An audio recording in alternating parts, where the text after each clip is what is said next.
prospek ke depan untuk Noken ini. Noken ini penyatuannya jelas di atas tanah ini, tanpa kecuali semua suku bangsa.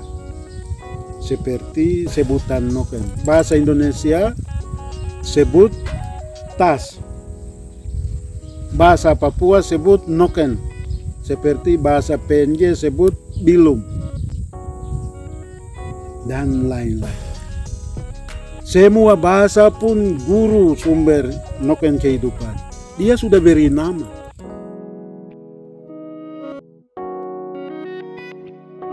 Karena keunikannya pada tanggal 4 Desember 2012, Noken ditetapkan sebagai hasil karya tradisional dan warisan kebudayaan dunia oleh UNESCO. Penetapan ini dilakukan oleh Ale Gil sebagai Ketua Sidang Komite Antar Pemerintah ke-7 untuk Perlindungan Warisan Budaya Tak Benda di Markas UNESCO di Paris, Prancis. Titus Pekei adalah pengacara dan aktivis budaya asal Papua. Ia dikenal akan penelitiannya mengenai Noken dan upayanya untuk melestarikan warisan budaya. Pada akhirnya upaya ini membuahkan hasil Noken diakui sebagai warisan budaya tak benda oleh UNESCO pada Desember 2012. Penggagas Noken, Titus Pekei, mengutarakan pendapatnya tentang Noken dan kehidupan masyarakat Papua. Mengapa ada ide atau gagasan Noken juga harus didorong menjadi warisan budaya tak benda ke lembaga pendidikan ilmu pengetahuan dan kebudayaan UNESCO dengan topik Noken multifungsi, tas rajutan atau anyaman kerajinan tangan masyarakat Papua. Mengapa disebut Noken multifungsi? Karena ada nilai, ada makna, dan ada fungsi yang dihayati secara filosofis, dan Noken selama ini dan sering kita dengar dan nanti terus kita akan dengar ke depan, Noken sumber kehidupan, atau saya biasa sebut itu Noken kehidupan. Dengan diberikannya akal, hati nurani, pikiran, dan kehendak bebas jiwa dan roh, berinteraksi langsung dengan alam semesta ciptaan Allah manusia Papua, bersentuhan dengan alam sekitarnya, berarti bersahabat dengan alam sekitarnya. Lalu untuk menjaga kelangsungan hidup, berburu di hutan belantara, menangkap ikan, menangkap udang, dan juga menangkap kasuari, kus-kus. Lalu hasil dapatan di rawa, di laut, di pulau, di gunung, di lembah, di atas tanah Papua ini mengisi dalam Noken, karena Noken ini wadah Noken multifungsi. Sebagaimana judul nominasi ke UNESCO, di mana tanggal 30 April nominasikan ke UNESCO dan dibahas, ditetapkan tanggal 4 Desember. Manusia di pesisir, mereka membuat atau mengadakan Noken itu Noken anyam. Noken anyam, dan Noken anyam itu anyam tika. Kalau masyarakat di pegunungan atau di lereng bukit itu Noken rajut, maka Noken dikenal sebagai Noken kehidupan. Saya biasa singkat kata itu Noken kehidupan, dan Noken sumber kehidupan karena segala kebutuhan hidupnya bisa isi dalam Noken. Itu yang pertama. Yang berikutnya, Noken bisa isi harta pusaka.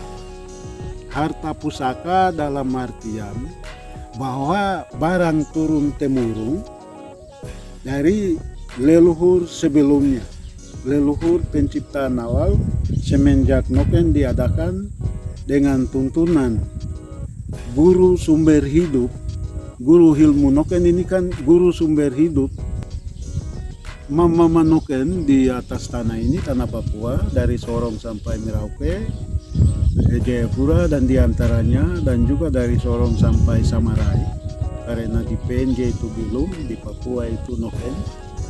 Itu meneruskan, mewariskan ilmu Noken Rajut dan Anyam kepada generasi muda di usia dini, supaya ilmu Noken ini tetap dilanjutkan, diteruskan.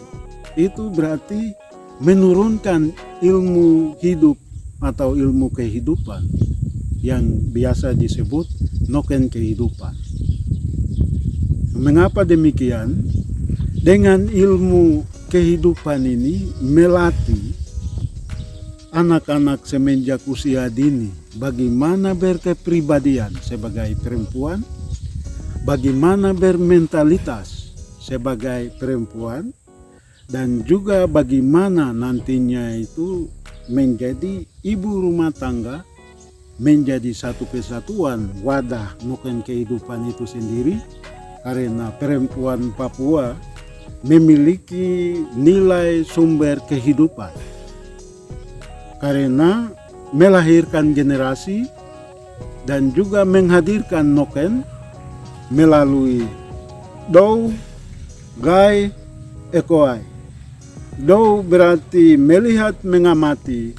Gai berarti memikirkan, tidak berhenti sampai mengamati dan berpikir, tapi menindaklanjuti untuk Ekoai.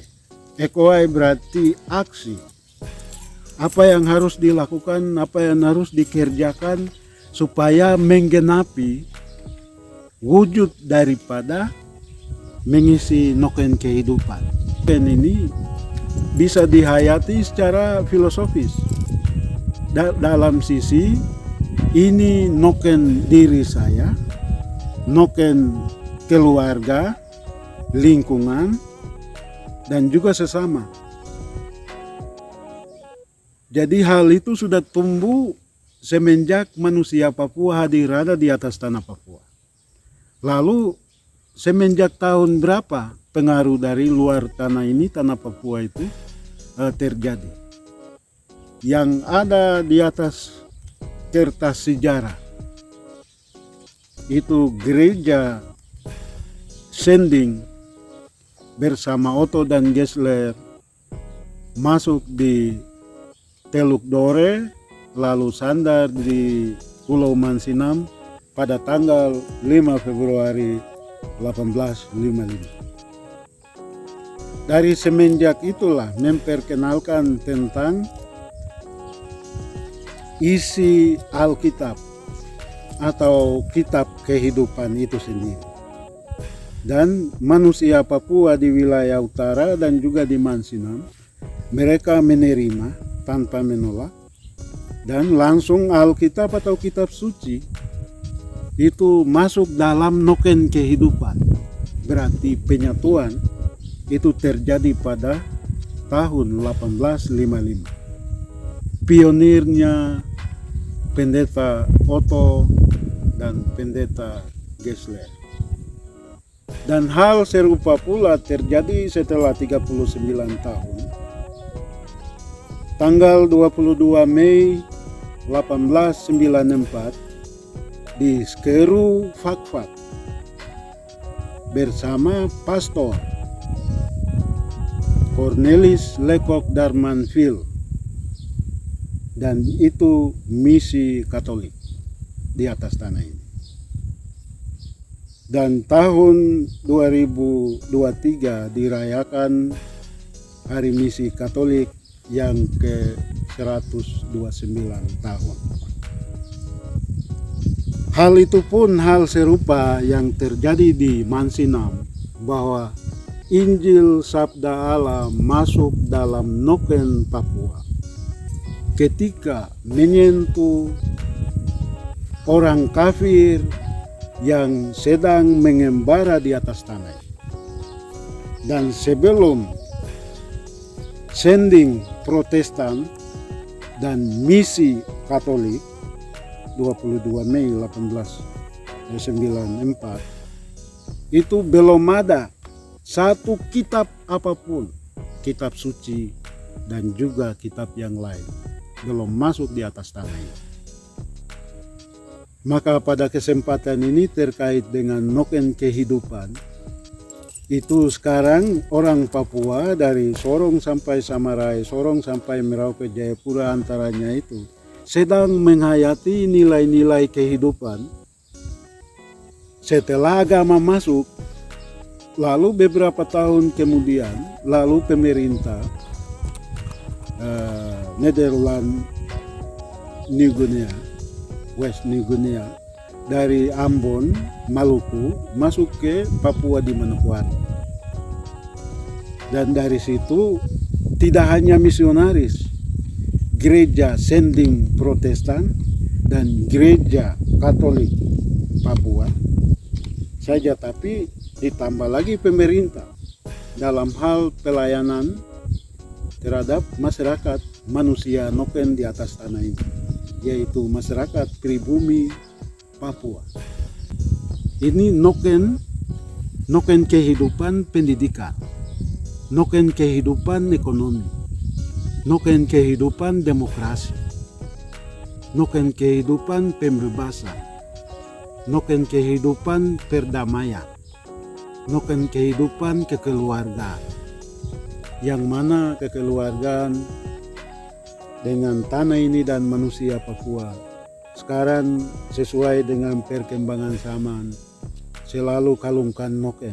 Sekalipun orang Papua kalungkan noken kepada orang Papua yang baru datang di tempat daerah kita, itu menyambut dengan kepolosan noken kehidupan, bahwa kita dihidupi, Anda juga sedang hidupi, kami juga sedang hidup bersama noken kehidupan, lalu disebut cendera mata. Disambut dengan noken supaya orang yang baru datang mengenal masuk melalui noken kehidupan. Berarti bagaimana sisi-sisi kehidupan dari politiknya, dari ekonomi, dari demokrasi, dari menyelesaikan masalah-masalah yang terjadi sepanjang waktu di atas tanah ini. Maka noken kehidupan ini, kehidupan tidak boleh dinodai, karena noken ini sakral bagi kami di atas tanah ini. 250-an lebih suku bangsa dalam 7 wilayah adat ini, untuk kembali menghidupi nilai-nilai noken kehidupan itu sendiri. Maka itu dalam dunia pendidikan itu noken kehidupan ini dari usia merangkak, usia kecil itu memanoken di seluruh Papua ini. Mereka biasa buatkan noken, dan buatkan noken kecil sesuai dengan umur usia anak itu untuk melatih kemandirian, melatih menjaga noken, lalu di situ melatih ini noken saya, ini bukan noken saya, dan di situ nilai religius juga kan tumbuh. Lalu pesan langsung dari mama noken terhadap anak yang baru usia merangkak, lalu jadi anak, lalu nanti jadi pemuda, itu pesannya itu dilarang kalau bukan nokenmu, dilarang ambil. Kalau mengambil barang isian orang dalam noken orang lain, berarti itu merusak kehidupan saudara sendiri, anak sendiri. Jadi memaknai noken kehidupan ini nilai religius yang sangat dalam. Kalau dari sisi ajaran agama itu, jangan mencuri, jangan mengambil milik barang orang lain kalau itu bukan milikmu. Itu di tanah ini, tanah Papua sudah ada sebelum agama, sebelum pemerintah, sebelum berbagai lembaga baik pemerintah dan apapun lembaganya masuk di atas tanah ini. Maka noken kehidupan ini itu satu tumpuan sakral yang nilainya sangat tinggi, maknanya sangat tinggi, dan filosofisnya juga sangat luas. Itu langsung sakral itu urusan dengan sang Toye Papa, sang cahaya abadi. Maka dengan itu kalau tanpa noken berarti kehidupan kekeluargaan yang mempererat tadi itu tidak mungkin terjadi, karena satu orang memiliki dua tangan, mungkin tangan sebelah sayur satu ikat, tangan sebelah ubi satu buah. Tetapi noken kehidupan, dia menjamin mengisi semua barang kebutuhan dalam acara ritual adat. Sama hal juga dengan ritual acara yang lain. Ini noken kehidupan. Berarti segala ilmu pengetahuanmu isi dalam noken, sekalipun noken ini kosong. Lalu semua catatan, semua pengetahuan isi dalam noken.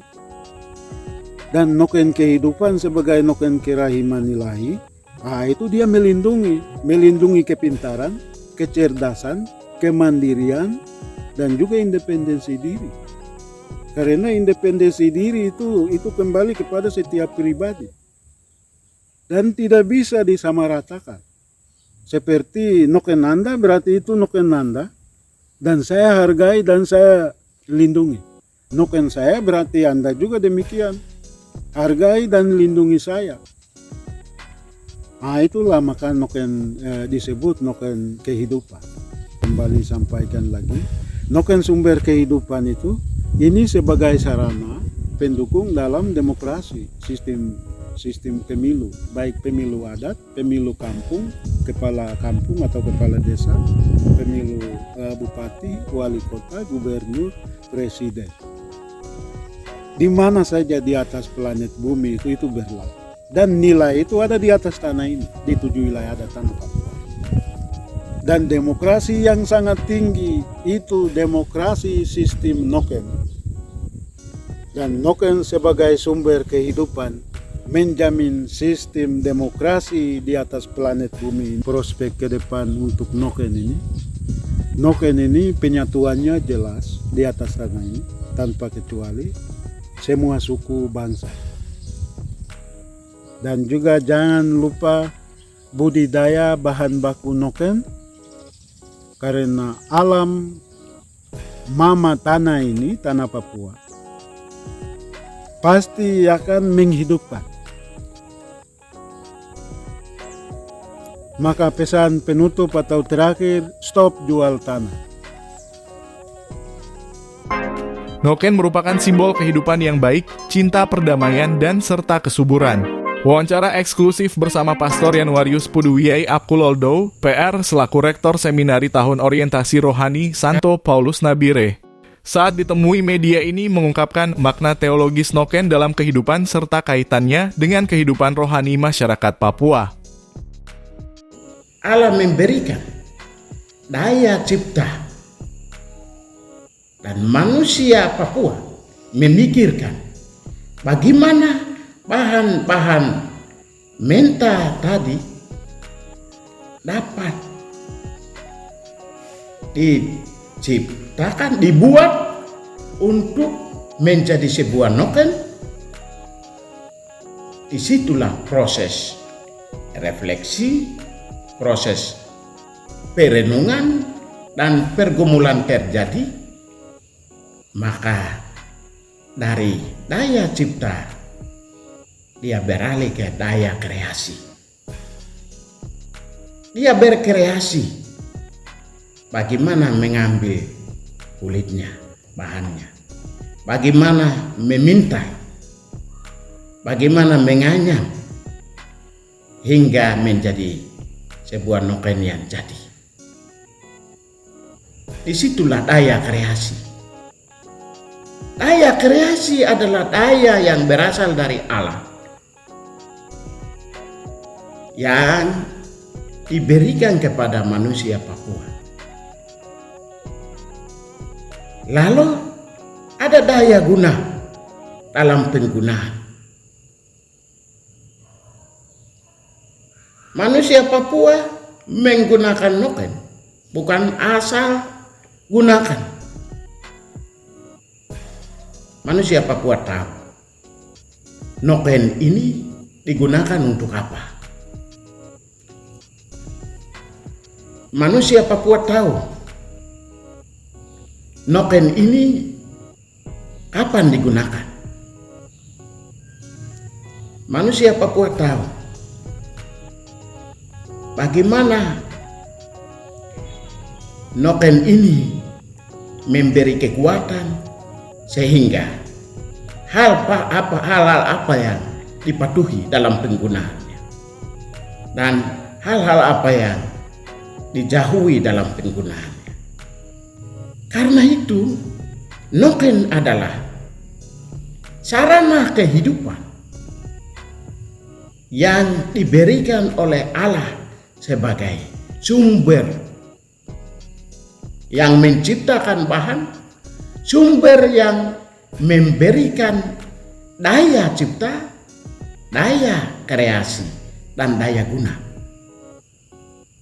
Karena itu noken mengandung suatu nilai yang sakral. Noken mengandung suatu nilai yang luhur. Karena itu, bagi orang Papua, mereka memberikan hadiah noken kepada teman akrabnya atau kepada tamunya atau kepada siapapun. Itu suatu penghormatan, penghargaan yang sangat besar dan dalam nilainya. Bahwa baik engkau maupun kita hidup dalam kekudusan, hidup dalam kebaikan, hidup dalam ikatan kesatuan sebagai sesama manusia yang harus saling hargai.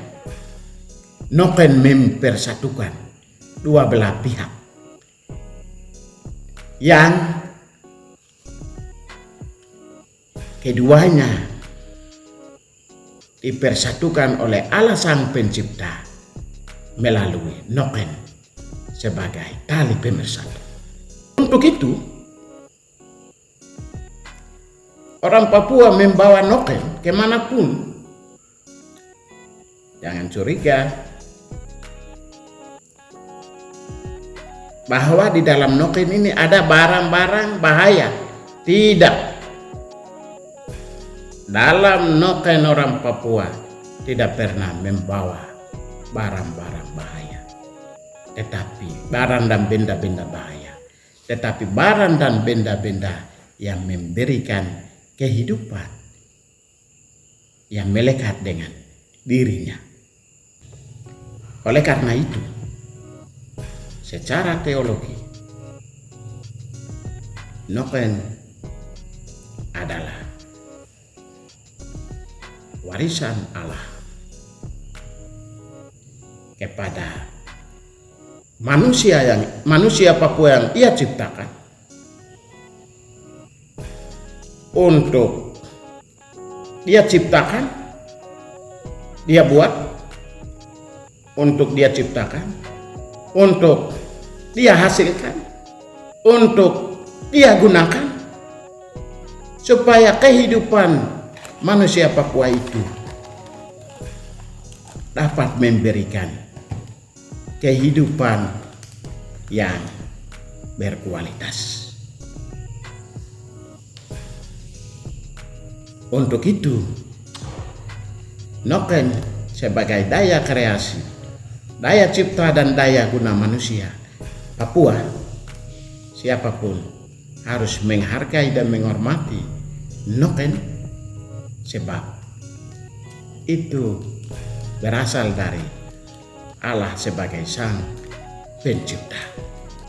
Karena itu bagaimana penerapannya di dalam kehidupan menggereja, baik itu penganut agama Katolik maupun penganut agama Kristen Protestan, di dalam kehidupan berliturgi ada bagian-bagian tertentu yang sangat sakral dapat ditempatkan di dalamnya noken sebagai nilai kesakralan. Misalnya, kolekte. Masyarakat Kristiani Papua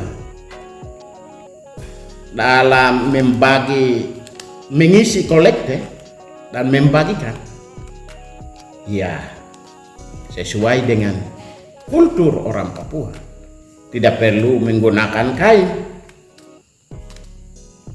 apalagi plastik atau ya kertas manapun.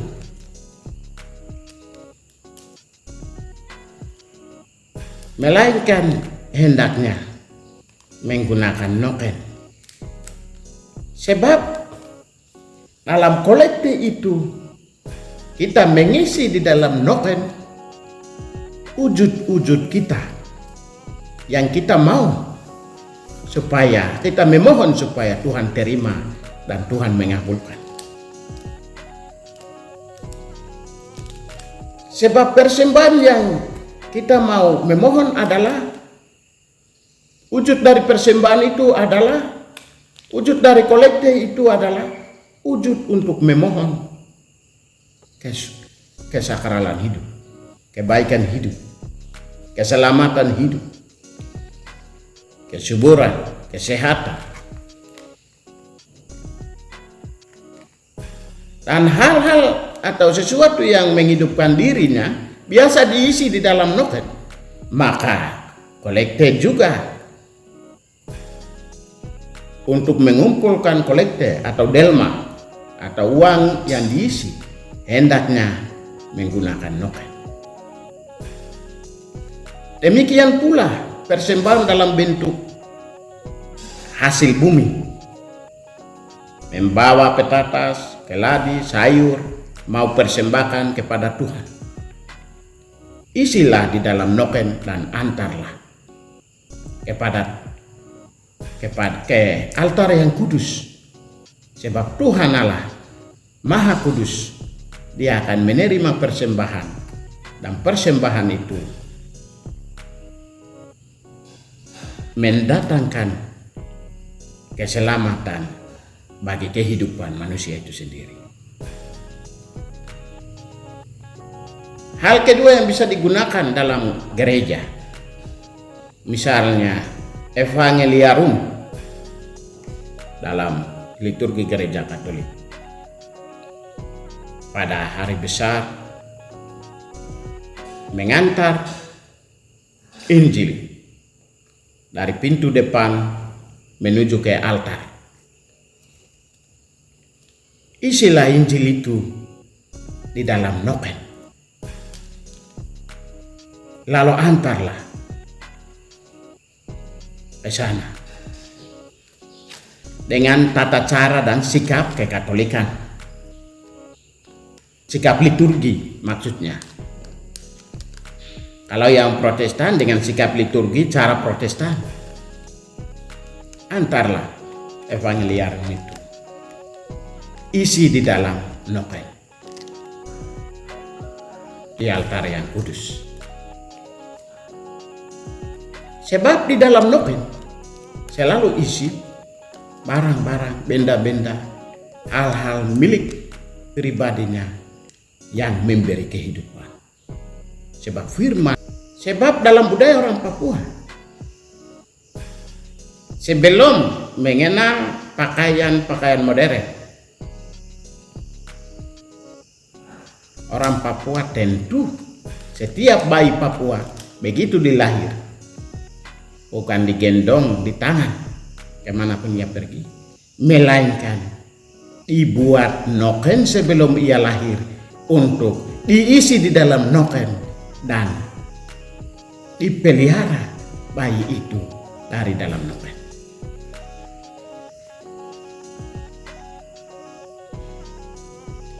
Karena itu Karena manusia Papua sejak dia lahir, dia diisi oleh orang tuanya di dalam noken dan dipelihara, lalu dibesarkan. Maka bayi Yesus pun diisi di dalam noken dan diantar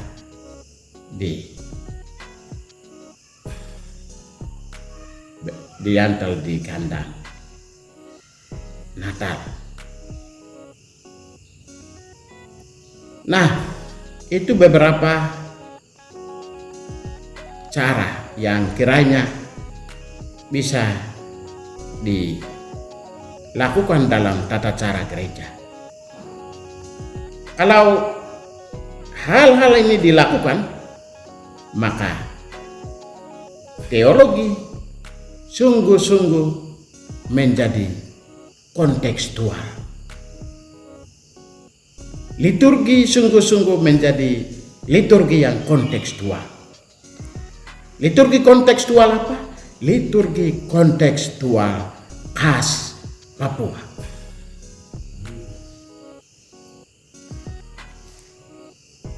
Karena itu, semuanya